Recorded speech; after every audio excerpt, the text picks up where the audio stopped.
Bapak Ibu hadirin yang berbahagia, pemirsa, pendengar yang dimanapun Anda berada, kita masuk pada sesi debat ketiga, yaitu pendalaman visi misi dan program kerja pasangan calon. Dalam sesi ketiga ini terdapat 6 tema pertanyaan. 3 tema pertanyaan adalah pertanyaan tema dan 3 tema pertanyaan adalah pertanyaan wajib. Dan untuk mendapatkan pertanyaan tema, masing-masing pasangan calon dipersilakan untuk mencabut undian dalam box yang sudah disediakan.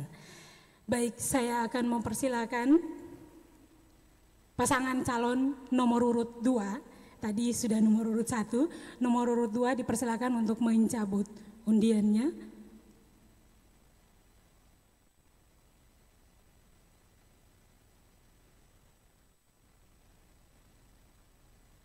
Ya, mendapatkan nomor tema nomor 1. Pasangan calon nomor urut 2 mendapatkan nomor tema nomor 1 untuk pertanyaan pertama. Baik.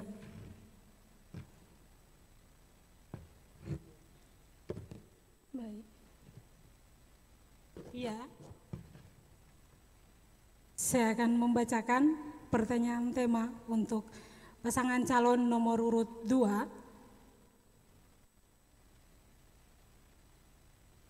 Ya. Untuk tema 1. Ya. Simak baik-baik pertanyaan yang akan saya sampaikan. Dalam menggerakkan perekonomian Halmahera Selatan yang berbasis pada pertanian, kelautan, dan perikanan, serta pariwisata, bagaimana strategi paslon nomor urut 2 dalam meningkatkan potensi ekonomi lokal yang berbasis pada sistem pengendalian ekonomi daerah?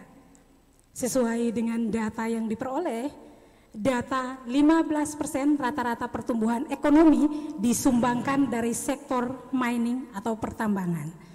Silakan dapat dijawab. Waktu yang diberikan 3 menit dimulai ketika Anda berbicara. Pertanyaan tidak dapat diulangi lagi. Langkah pertama adalah menentukan kami ketika kami diberikan amanah ini. Langkah pertama menentukan sektor unggulan kooperatif serta mengidentifikasi sektor-sektor pembangunan termasuk sektor basis maupun non basis. Langkah kedua adalah menentukan kebijakan sektor unggulan melalui pengembangan industri pengolahan berbasis pertanian. Langkah ketiga adalah mendirikan sentra produksi yang disebut dengan 3 desa 1 industri, yaitu minyak kelapa, VCO, VCO yang kami akan dirikan itu adalah merupakan strategi kami untuk membangkitkan ekonomi kerakyatan. Yang kita lihat sendiri di akhir-akhir ini dengan adanya COVID-19, bukan hanya Halmahera Selatan, tapi perekonomian Indonesia itu mulai terjun bebas. Dari sini ada langkah-langkah strategi kita akan menentukan langkah-langkah strategi dan kebijakan-kebijakan dalam menentukan demi kemakmuran rakyat Halmahera Selatan. Masih ada waktu, saya tambahkan sedikit. Memang fokus kami ke depan lebih terfokus pada sumber daya alam yang sudah kita miliki, yaitu kelapa. Sehingga karena kenapa dengan sumber daya yang ada ini kita bisa memaksimalkan sehingga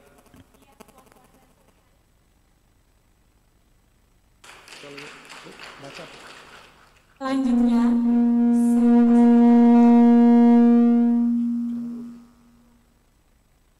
dua nomor undian untuk pertanyaan tema. Bagaimana Pak?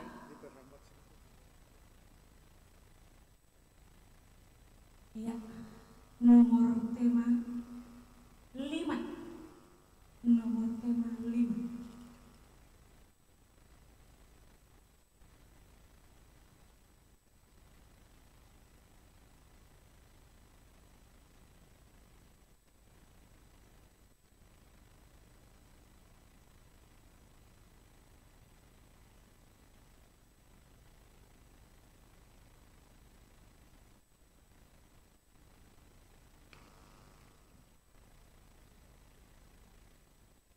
tamat dikit ya Bu ya.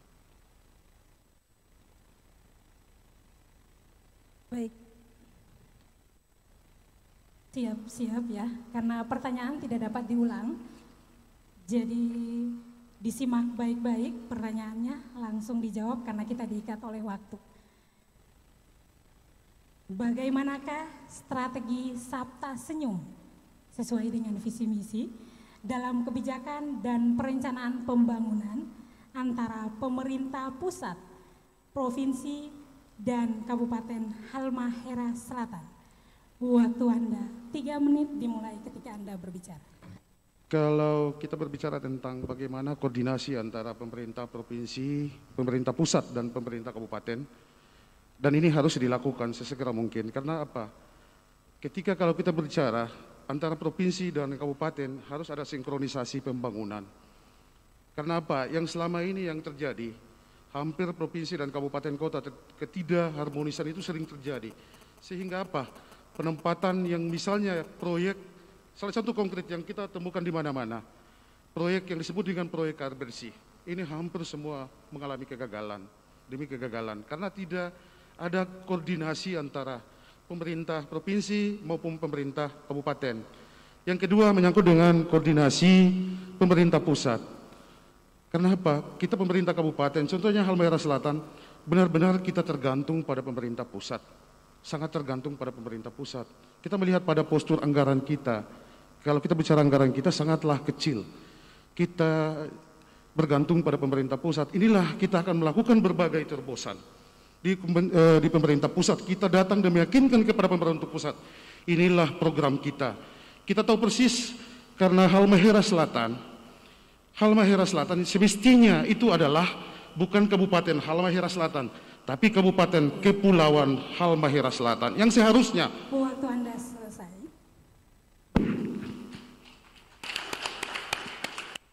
Kesempatan yang ketiga untuk pertanyaan nomor 3, silakan mencabut nomor tema. Ya. Mendapatkan nomor tema 3.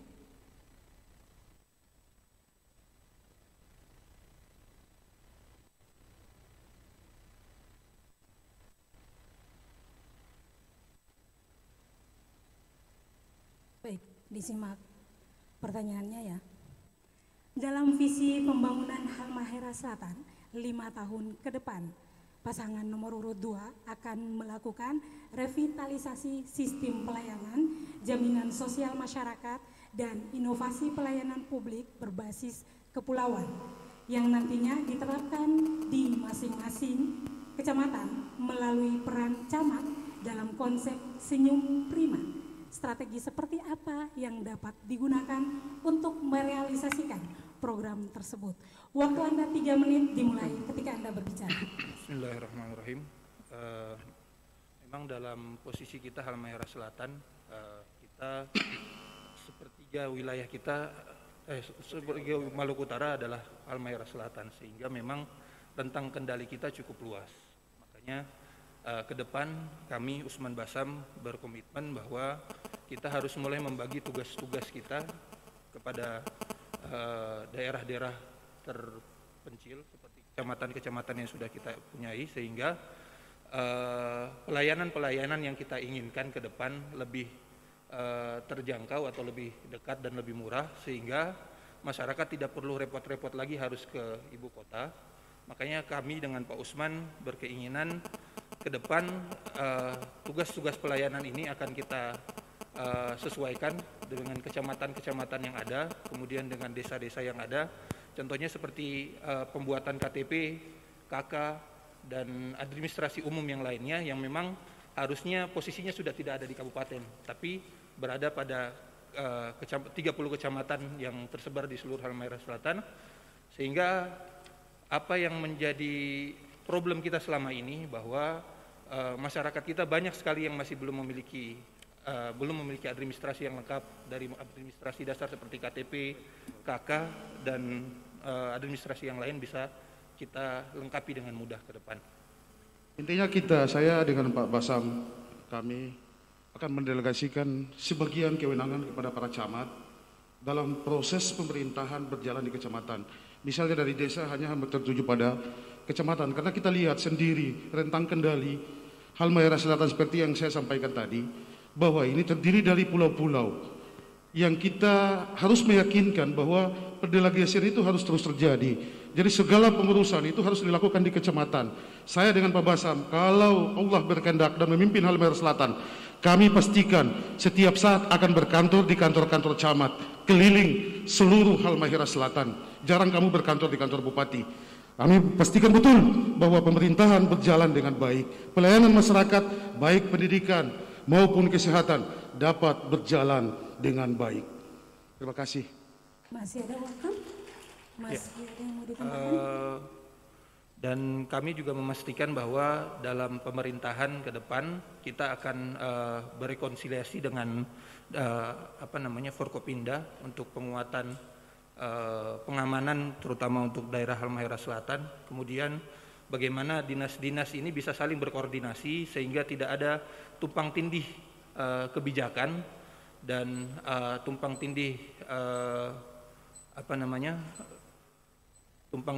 urusan lah istilahnya, sehingga Iya, waktu Anda selesai. Ya, pasangan calon nomor urut 2 sudah menyelesaikan 3 pertanyaan tema. Sekarang kita ke pasangan calon nomor urut 1. Bapak pasangan calon silakan dicabut nomor undian untuk tema.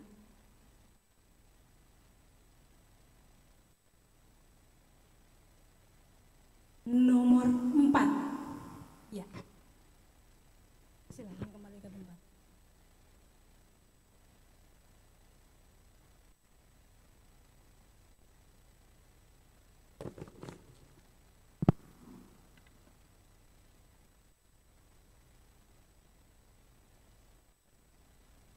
Disimak baik-baik pertanyaannya. Bagaimana strategi pasangan nomor urut 1 dalam menangani ketahanan pangan, gizi buruk, dan cara mengatasi potensi kerentanan bencana di Halmahera Selatan? Dalam catatan kami, 4 kecamatan di Halmahera Selatan masuk sebagai daerah gizi buruk tertinggi di Maluku Utara. Waktu Anda 3 menit dimulai dari sekarang. Terima kasih atas pertanyaannya. Yang pertama, bahwa program penanganan ketahanan pangan itu sudah menjadi program prioritas pemerintah pusat. Ya, otomatis ini kalau kemudian disinkronisasi sampai pasti ke daerah. Kabupaten Halmahera Selatan sebetulnya memiliki potensi yang cukup banyak untuk kemudian dikembangkan, bukan hanya pada pertanian bermodel tradisional, tapi juga pertanian bermodel berbasis modern sebetulnya. Banyak lokasi-lokasi potensial yang kemudian masih bisa dikembangkan. Hanya saja kami melihat bahwa selama ini ada kekurangan koordinasi, kekurangan pendataan atau pemetaan wilayah, sehingga daerah-daerah yang sebetulnya memiliki potensi untuk kemudian dikembangkan sesuai dengan kondisi wilayahnya, terutama komoditas-komoditas sektor pertanian. Saya pikir langkah ini sudah harus menjadi perhatian terutama kami, bahwa ke depan dalam rangka mengantisipasi krisis pangan dunia, tentu di daerah juga pasti akan merasakan itu. Nah, selama ini hanya kita ketergantungan, kalau pangan hanya ketergantungan kepada luar sebetulnya. Padahal daerah ini dapat dikembangkan untuk kemudian bisa menjadi swasembada pangan sebetulnya pada sektor-sektor tertentu. Misalkan di Gane Timur, kemudian di Bacan, Wayamiga dapat dikembangkan untuk kemudian menjadi pertanian modern sebetulnya. Karena pada daya dukung di samping soal lahan, kemudian SDM berada di pusat kota, lalu kemudian Anda selesai. Ya, selanjutnya dipersilakan untuk mengambil satu lagi tema untuk tema kedua.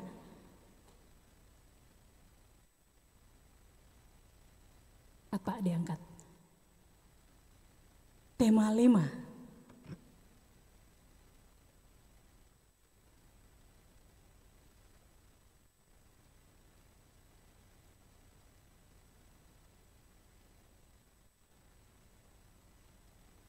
Disimak baik-baik, pertanyaan tidak akan diulang lagi. Bagaimanakah strategi harmonisasi kebijakan dan perencanaan pembangunan antara pemerintah pusat dan provinsi ke Kabupaten Halmahera Selatan? Waktu Anda 3 menit dimulai ketika Anda berbicara. Baik,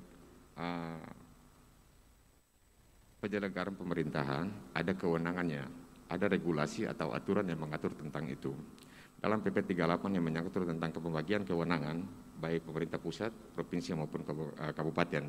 Kemudian di dalam Undang-Undang Nomor 3 Tahun 2014 tentang penyelenggaraan pemerintah daerah itu pun sudah diatur pembagian kewenangan masing-masing tingkatan pemerintahan, termasuk di dalamnya desa.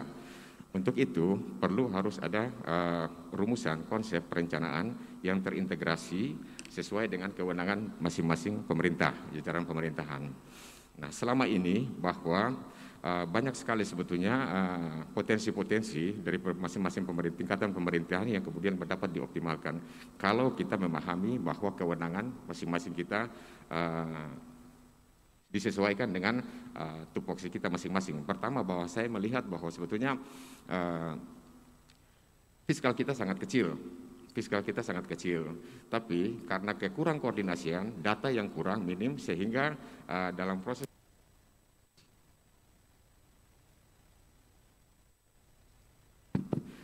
kemudian dalam koordinasi pun akan tidak terasa sepertinya, karena memang pemerintah pusat itu sebetulnya membutuhkan data agar kemudian bagaimana perencanaan daerah itu bisa terselesaikan. Waktu Anda selesai. Masih ada satu kesempatan lagi untuk tema 3. Persilakan untuk mengambil nomor tema.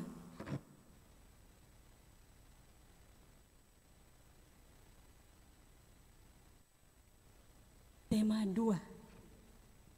Mohon maaf, tema 3.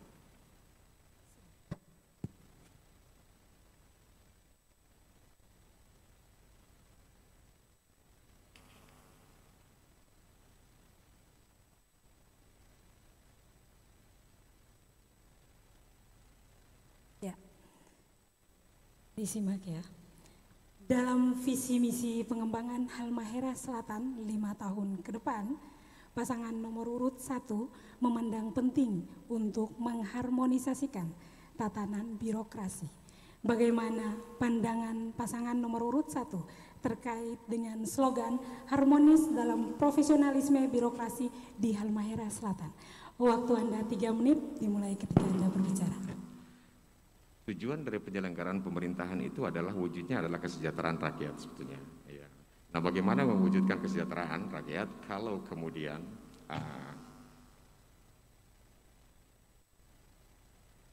bagaimana mewujudkan kesejahteraan kalau kemudian perangkat daerah atau organisasi perangkat daerah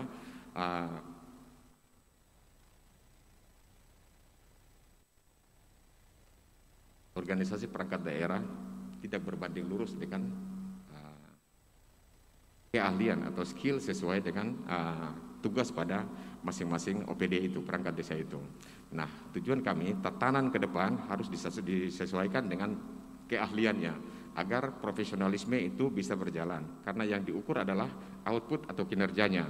Kinerja masing-masing perangkat daerah itu yang diukur adalah output kinerjanya. Kenapa? Kalau kemudian tidak berbasis keahlian sesuai dengan jabatan yang diembannya, maka ini sudah pasti akan output tidak akan terukur. Itulah kenapa tujuan kami untuk kemudian penempatan dalam posisi perangkat daerah, organisasi perangkat daerah harus dilakukan harmonisasi. Tujuan dari harmonisasi itu adalah tatanan birokrasi yang profesional agar pelayanan publik itu bisa maksimal dan dirasakan benar oleh masyarakat. Itu tujuannya. Yang kedua, bahwa selama ini kecenderungan bahwa penempatan jajaran birokrasi sepanjang ini adalah like and dislike, ya, sehingga output kinerjanya tidak terukur. Saya pikir sudah harus saatnya dirubah paradigma itu, dirubah mindset itu. Penyelenggaraan pemerintah jangan dititik beratkan pada persoalan politis, tapi yang perlu diterapkan bagaimana menciptakan kesejahteraan yang bisa dirasakan oleh masyarakat. Itu adalah inti dari penyelenggaraan pemerintahan. Karena tujuan penyelenggaraan penyelenggaraan pemerintahan sebagaimana saya sampaikan tadi di awal adalah bagaimana masyarakat itu merasakan kesejahteraan. Yang ketiga adalah bahwa bagaimana pengharmonisian atau penyelarasan tugas sesuai dengan strukturalnya. Ya, koordinasi secara struktural berjenjang itu pun kemudian harus dilakukan. Saya sependapat dengan apa yang disampaikan oleh pasangan nomor 2 bahwa pendelegasian itu penting kewenangannya. Hanya saja selama ini masih terjadi ego sektoral di masing-masing lintas OPD. Ini yang perlu dibenahi karena reformasi birokrasi tidak hanya diukur pada soal kemudian bagaimana kemampuan, tapi juga harus ada keberanian pemerintah daerah dalam melakukan terobosan atau keberanian dalam rangka melakukan pembenahan internal. Yang penting sepanjang tidak bertentangan dengan ketentuan perundang-undangan tidak dipersalahkan. Ya, karena tujuannya adalah bagaimana lintas struktural, pengkoordinasian lintas struktural itu bisa berjalan dengan optimal. Itu yang paling penting karena daerah kita adalah daerah yang kepulauan, bukan daerah yang kontinental. Seperti itu. Demikian, terima kasih. Iya, waktu Anda selesai. Dan tahap pertama untuk sesi debat ketiga sudah diselesaikan oleh kedua pasangan calon. Selanjutnya kita masuk pada 3 pertanyaan wajib. Ya, 3 pertanyaan wajib untuk pasangan calon nomor urut 1 dan pasangan calon nomor urut 2. Soal yang akan dibacakan adalah soal yang sama dan silakan dijawab ketika saya mempersilahkan. Oke, bisa dipahami?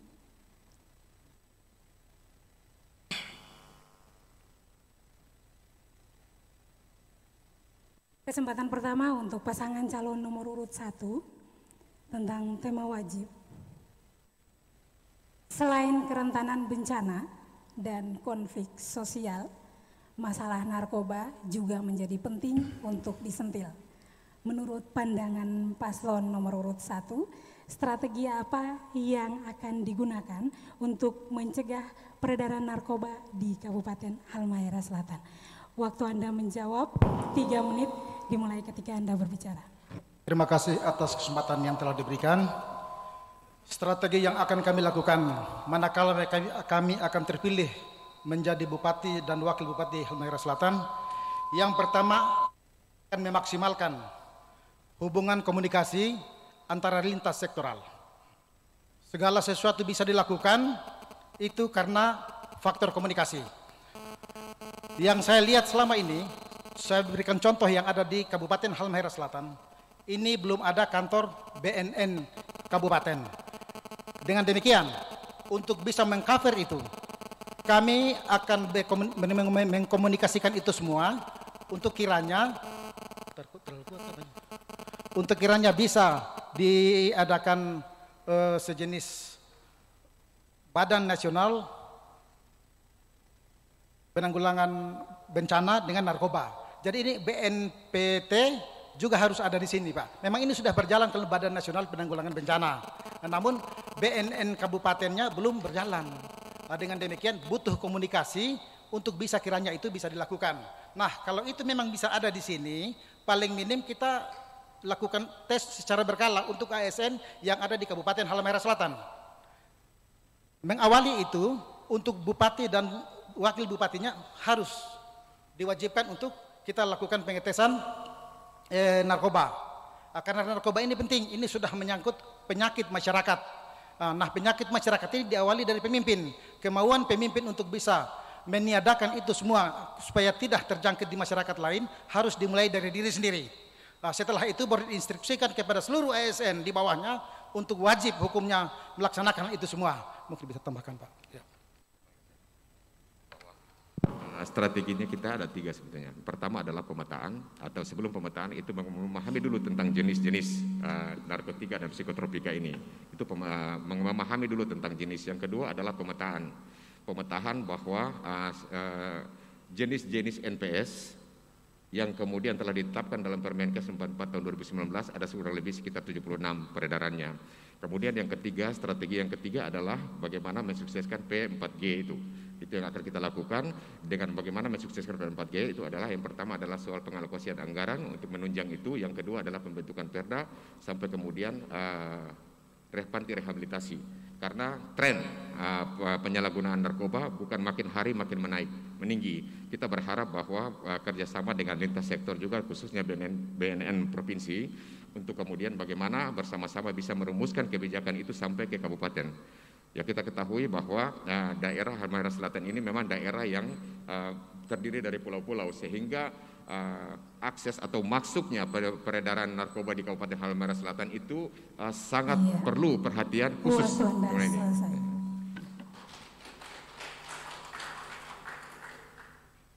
Hadirin yang berbahagia, pemirsa dan pendengar dimanapun Anda berada. Selanjutnya kita masuk pada pasangan calon nomor urut 2 dengan pertanyaan yang sama ya. Selain kerentanan bencana dan konflik sosial, masalah narkoba juga penting untuk disentil. Menurut pandangan paslon nomor urut 2, strategi apa yang digunakan untuk mencegah peredaran narkoba di Kabupaten Halmahera Selatan? Silakan dijawab, waktu Anda 3 menit ketika Anda berbicara. Jika mana ini kami diberikan Usman Basam, maka yang pertama kami lakukan adalah menggalakkan kampanye bahaya penyalahgunaan narkoba di kalangan pelajar mahasiswa, pemuda. Kita bekerja sama dengan beberapa lembaga seperti LSM, BNN, dan lain-lain. Kita melakukan inisiasi penyusunan perda tentang pemberantasan penyalahgunaan narkoba.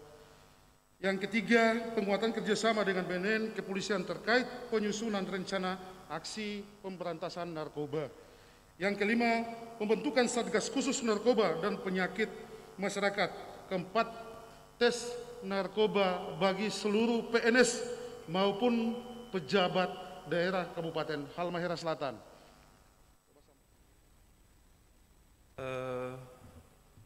Selanjutnya adalah melakukan kerjasama operasi khusus gabungan berkala dalam rangka penegakan hukum dan mempersempit ruang gerak peredaran narkoba di pelabuhan-pelabuhan, penginapan, kafe, dan kos-kosan. Jadi memang untuk masalah narkoba ini kita lihat bahwa banyak yang terjaring ini pada pemuda-pemuda ya posisinya. Sehingga ini menjadi concern kita bahwa kita akan bekerja sama dengan seluruh stakeholder yang ada di Halmahera Selatan. Kita akan memberikan edukasi yang baik kepada seluruh stakeholder pentingnya bahaya penyalahgunaan narkoba. Karena narkoba ini efeknya sangat besar terhadap masa depan pemuda kita di Halmahera Selatan. Sehingga hal ini menjadi sangat penting dan luar biasa penting karena ke depan melihat demografi yang akan kita hadapi ke depan bahwa Indonesia khususnya juga Halmahera Selatan kita akan mendapatkan bonus demografi. Bonus demografi ini ketika kita tidak menjaga dari sekarang generasi muda kita dan mereka kita biarkan terpapar oleh narkoba atau menyalahgunakan narkoba, maka ketika bonus demografi ini kita dapatkan, potensi itu kita akan akan hilang potensi itu kita dapatkan, sehingga kami mempunyai concern sangat tinggi terhadap masalah ini sehingga ke depan generasi muda kita bisa tetap terjaga dan potensi mereka bisa kita maksimalkan. Ya dengan pokoknya ketika memang kantor BNN memang belum ada di Halmahera Selatan, maka akan kita upayakan untuk ada kantor BNN di sini sehingga penanganannya pun akan lebih cepat dan tepat ke depan. Yang terpenting adalah bagaimana juga edukasi terhadap stakeholder yang ada, karena bagaimanapun ketika pendidikan di rumah itu sudah sampai tentang bahaya narkoba, maka ke depan masyarakat kita pun akan lebih terjaga insya Allah. Iya, waktu Anda selesai. Baik, kita masuk pada tema wajib 2. Saya mempersilakan untuk pasangan calon nomor urut 2 untuk menjawab pertanyaan yang saya sampaikan.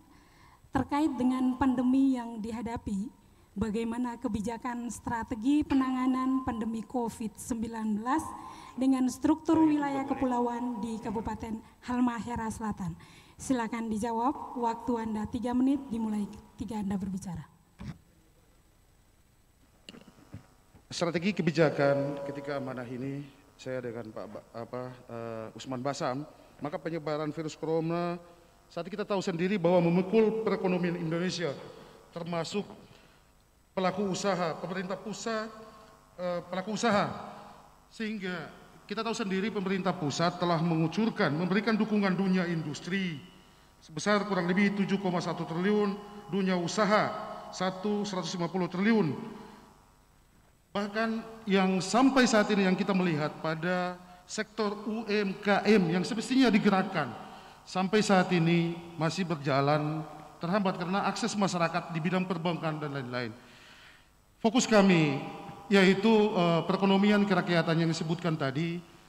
Dari sisi ekonomi itulah, situ kita akan melakukan berbagai terobosan-terobosan untuk peningkatan taraf hidup masyarakat di era pandemi ini, dan kita pada prinsipnya akan melakukan pengawasan penuh yang disebut dengan kita akan memberikan insentif kepada puskesmas yang ada untuk melakukan patroli yang disebut dengan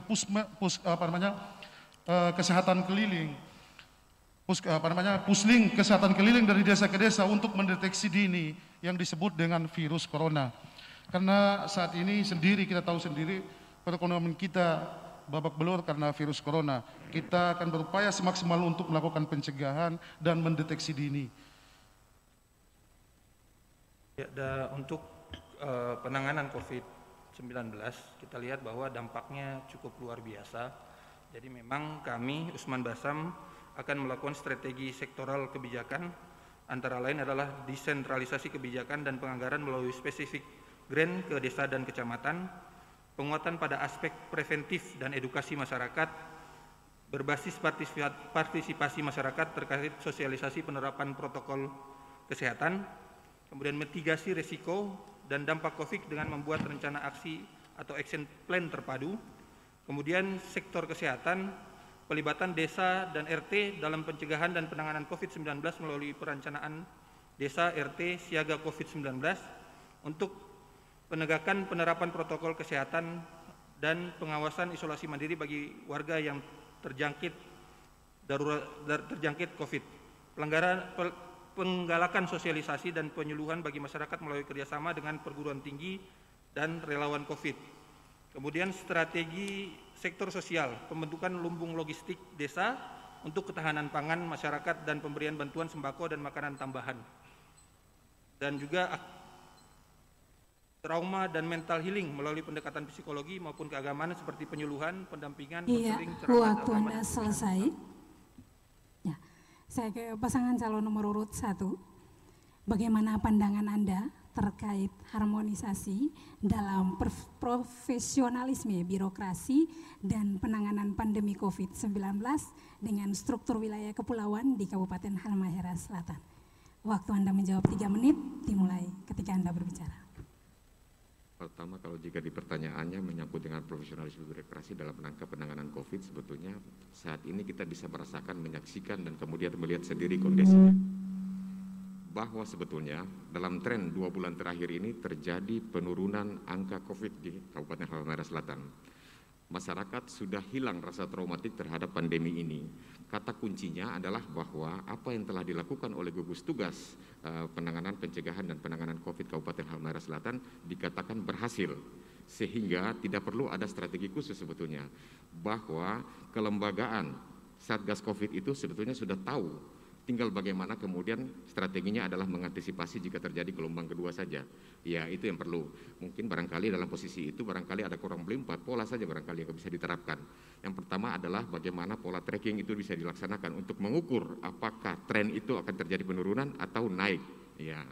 Yang kedua, bahwa perlu edukasi, tetap edukasi. Edukasi perlu diberikan kepada masyarakat tentang menyangkut dengan bahaya pandemi COVID ini. Yang ketiga, gerakan wajib pakai masker terutama di ruang publik, itu wajib seperti kita pada malam hari ini yang dilakukan oleh rekan-rekan KPU di acara debat ini. Yang keempat adalah bagaimana mempersiapkan isolasi mandiri dengan model-model tertentu jika terjadi di desa yang belum kemudian dapat dimobilisasi ke kota. Kemudian yang empat, sarana prasarana penunjang isolasi tetap yang kemudian bagi penderita yang memang positif, khususnya di Rumah Sakit Kabupaten Halmahera Selatan itu yang perlu ditingkatkan pelayanannya sambil mempersiapkan segala sesuatunya, terutama menyangkut dengan kebutuhan-kebutuhan untuk penanganan pasien positif COVID. Misalkan alat rapid test, kemudian alat bantu pernapasan dan lain-lain. Barangkali itu saja. Tidak ada strategi khusus sebetulnya. Boleh dikatakan bahwa pemerintah daerah Kabupaten Halmahera Selatan sebagai koordinator penanganan khusus di Kabupaten Halmahera Selatan itu berhasil sebetulnya. Dan kemudian tim yang tergabung di dalam Satgas Gugus Tugas itu berhasil. Dari strategi mereka sudah punya sebetulnya, tinggal yang perlu diperkuat saja kalau kita mengalami gelombang kedua. Terima kasih. Mau dimanfaatkan? Silakan. Iya, cukup ya. Baik, sederhana. Oke. Mau tepuk tangan? Silahkan tepuk tangan dulu untuk kedua pasangan calon. Ya, pertanyaan wajib yang kedua, ini adalah merupakan masukan dari masyarakat untuk pasangan calon nomor urut 2. Sepanjang tahun 2020, kasus kekerasan terhadap perempuan dan anak dalam bentuk fisik sebanyak 27 kasus dan psikis sebanyak 22 kasus. Kekerasan seksual sebanyak 24 kasus. Sementara untuk penelataran sebanyak 10 kasus. Halmahera Selatan masuk pada posisi ke-6 di Provinsi Maluku Utara. Data ini diperoleh dari Dinas Perempuan dan Anak Provinsi Maluku Utara. Bagaimana strategi yang dilakukan dalam meminimalisir persoalan tersebut? Waktu Anda 3 menit dimulai dari sekarang. Strategi kami meminimalisir kekerasan terhadap perempuan, anak dan lain-lain, yaitu kita akan mengundang forum komunikasi umat beragama dan lain-lain. Kita akan bangun kerjasama, kita melakukan sosialisasi dalam bentuk kekerasan verbal, mau kekerasan fisik dan lain-lain terhadap perempuan dan anak. Mungkin itulah kalau penanganan secara serius dari forum kerukunan umat beragama, kita pastikan setiap saat kita akan melakukan sosialisasi itu baik di tingkat sekolah, pemuda, di tengah-tengah masyarakat, kita akan lakukan itu. Kita akan bekerja sama dengan semua pihak, stakeholder, baik itu aparat kepolisian, pihak TNI, forum umat beragama. Kita melakukan sosialisasi setiap saat yang bersama dengan pemerintah daerah untuk kita meminimalisir terjadinya kekerasan verbal maupun kekerasan fisik dan lain-lain yang sering terjadi akhir-akhir ini. Mungkin. Memang dampak kasus yang kita lihat sebenarnya lahir dari moral masyarakat kita posisinya. Jadi memang secara moral kita akan spesifik khusus dari mulai bidang pendidikan kemudian keagamaan, kita melihat kita harus fokus memberikan pendidikan moral yang cukup untuk masyarakat kita. Karena ketika pendidikan moral ini baik, maka akan melahirkan manusia-manusia yang baik, yang paham tentang pentingnya perempuan sebagai seorang ibu, pentingnya perempuan sebagai seorang istri, pentingnya perempuan sebagai penyejuk dalam sebuah masyarakat. Makanya pendidikan moral ataupun pendidikan agama ini menjadi sangat penting sehingga masyarakat kita, terutama kalau kita berbicara perempuan pasti lawannya pria, sehingga pria-pria kita atau laki-laki kita yang di Halmahera Selatan paham betul apa yang menjadi kewajiban mereka terhadap wanita dan anak-anak, sehingga mereka tidak melakukan sewenang-wenang atau kekerasan yang memang sebenarnya lahir dari kurangnya pendidikan moral itu sendiri. Jadi memang ke depan kita akan aktifkan stakeholder yang ada untuk meningkatkan pendidikan moral itu sendiri sehingga masyarakat kita lebih paham tentang pentingnya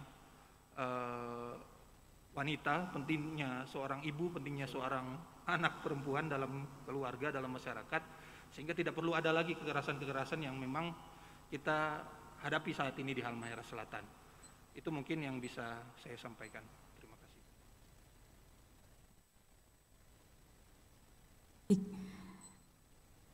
Iya, waktunya selesai. Selanjutnya saya ke pasangan calon nomor urut 1. Sepanjang tahun 2020, kasus kekerasan terhadap perempuan dan anak dalam bentuk fisik sebanyak 27 kasus dan psikis sebanyak 22 kasus. Ini pertanyaan yang sama, sudah mau bisa langsung dijawab? Sementara untuk penelataran sebanyak 10 kasus. Halmahera Selatan masuk pada posisi ke-6 di Provinsi Maluku Utara. Bagaimana strategi yang dilakukan dalam meminimalisir persoalan tersebut? Waktu Anda 3 menit dimulai dari sekarang. Yang pertama adalah perlu diidentifikasi sebab musababnya atau penyebab terjadinya tindak pidana kekerasan. Kalau kemudian kita mengidentifikasi sebetulnya penyebab itu adalah faktor ekonomi pertama. Yang kedua adalah faktor penyebab sulitnya dikendalikan penyebaran alkohol atau minuman keras, itu faktor keduanya. Yang ketiga, rendahnya tingkat pendidikan masyarakat. Itu yang kemudian sekurang-kurangnya bisa mengidentifikasi, dan hasil kalau kita mengidentifikasi kira-kira ada 3 itu. Dari hasil identifikasi itu baru kemudian kira-kira langkah apa yang harus dilakukan. Yang kedua, bahwa kita memahami bahwa sejak dibentuknya Kabupaten Halmahera Selatan itu banyak sekali daerah yang berbentuk kepulauan ini kita ada kekurangan polsek atau koramil, karena perlu tingkat kriminalitas yang bertambah.